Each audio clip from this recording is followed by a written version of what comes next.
Credit cards. Buy now and pay later. A concept that has more than 100 years. A method of payment that has helped millions of people obtain things that they could not afford by using money from an institution for a fee. Credit cards are an invention which some call a ticket to a better life.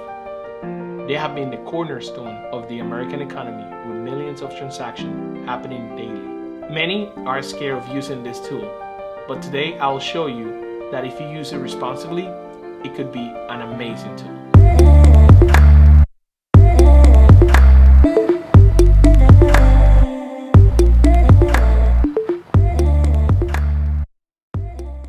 Hey, what's up you guys? My name is Luis. Welcome back to the channel, and today we're going to talk about how to use credit card the right way and get free money from them. But before we get to that, make sure to smash the like button and subscribe to this channel. This is super helpful for the channel and it helps us to continue working on these exciting topics. We all know that credit cards are financial tools that allow us to purchase goods and services without the use of cash. Banks are always extremely happy to give you a credit card because it is an easy way for them to make money out of your bad financial decisions. Banks are businesses and they are in it to make some money, just like any other business. In my opinion, credit cards are not bad, but the lack of education on how to use them is what can get somebody in trouble. Many people get in trouble with credit cards because they overspend. Most of the time, they spend money that they do not have to buy things that they do not need. So if you are in trouble with a credit card, today is the day to begin cutting your expenses. Remember, banks cannot make money out of you if you do not make financial mistakes. Therefore, you must be very mindful of why and when to use them. Now, let's talk about a few reasons and why, when, and how to use credit cards. Number one, when it comes to the amount that you should be using from your credit card, many experts recommend to stay below 30% of the total line of credit. This can help you build your credit and the bank will begin to see your good habits. It is also a way to tell the bank that you do not really need the card and you can live without it.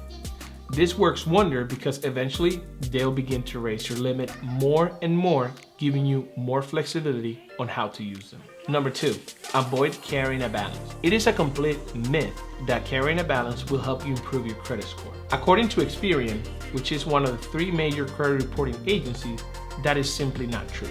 They state that ideally you should only charge what you can afford to pay off every month. Leaving a balance will not help your credit score.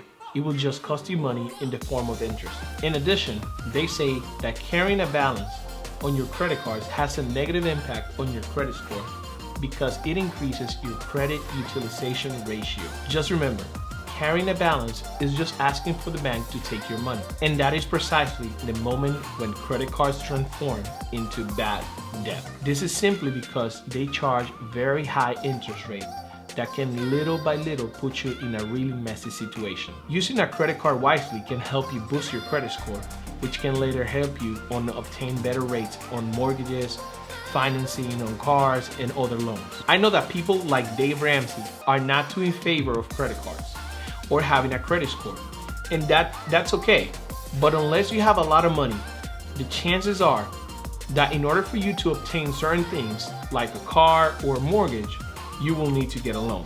Let's take these two friends, Mike and Adam, as an example. Mike and Adam both try to obtain a loan for an investment property at the same time. His friend Adam insisted that it was better to only use cash for his transactions, which led his credit score to remain low and stagnant. On the other hand, Mike was always eager to use his credit card. He was always cautious and only used them when he knew he could pay them. At the moment of taking out the $150,000 loan for their investment property, Adam had less debt than Mike. However, when the rates came back, Adam had a 5% rate, while Mike received a 4% rate. The reason was that Adam did not have any credit history, which led the lenders believe that he was a riskier bet.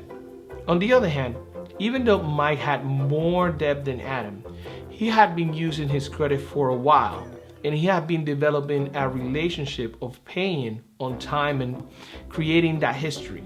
So for the lenders, Mike was a safer bet than Adam.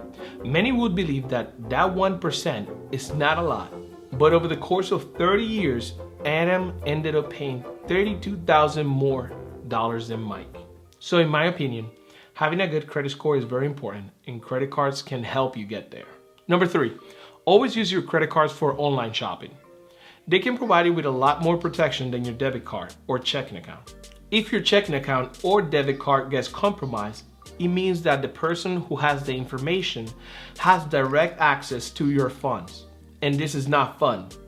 On the other hand, if your credit card gets compromised, they can flag it for fraud, the bank will open an investigation, and you can sleep soundly while they solve the problem in their line of credit.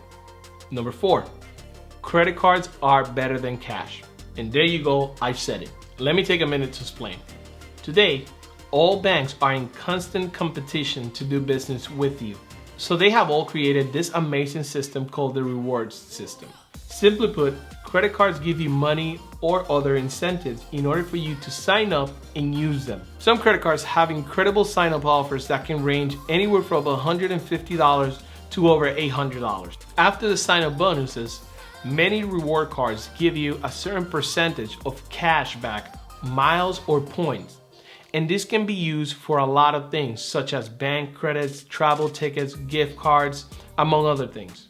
If you were to pay with cash, you wouldn't be able to take advantage of those amazing benefits. Finally, make sure you treat your credit cards like cash and pay them month to month so you can avoid paying for interest. Like I mentioned in the beginning of this video, if you do not overspend, you will be fine. All right, guys, now into the part of making money with the credit cards. Like I said before, most of the credit cards today offer many benefits that can save you hundreds of dollars. Some even provide you with money for using their services. For example, one of the credit cards I like because of their sign-up bonus is the Chase Freedom Unlimited.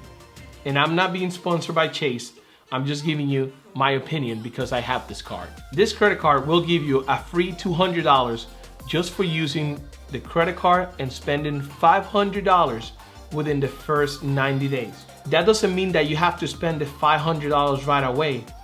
That means that over the 90 days, in this case, you need to spend a total combined of $500. So how do you spend $500 in 90 days? Well, it is pretty simple. You do not have to go out of your way in order to spend that money. I want you to use the card to pay for the same things that you pay on your daily routine, starting with groceries, your phone bill, cable, internet bill, home utility bills, and any other purchases that you will normally do. This way, you are not overspending, you're just switching the method of payment that you normally use for spending. Another great thing about this credit card, besides the free $200, is that you do not have an annual fee, and you have an incredible 0% interest rate on purchases for the first 15 months. There are tons of credit cards out there with cash bonuses, miles, and other reward points. Make sure to check your local bank to see what they offer and compare it to what's out there. And remember, use your credit card responsibly and do not buy things that you cannot afford just to impress people. Focus on becoming financially savvy and you will be rewarded in the future. And like I always say, this is just my opinion. I am just a guy sharing his financial and investing experience here on YouTube. Drop me a comment down below if you have any question or you want me to create a video on a specific topic. Last but not least, make sure to smash the like button, subscribe, click on the notification bell so you can be the first one to be notified when there's a new video up. See you next time.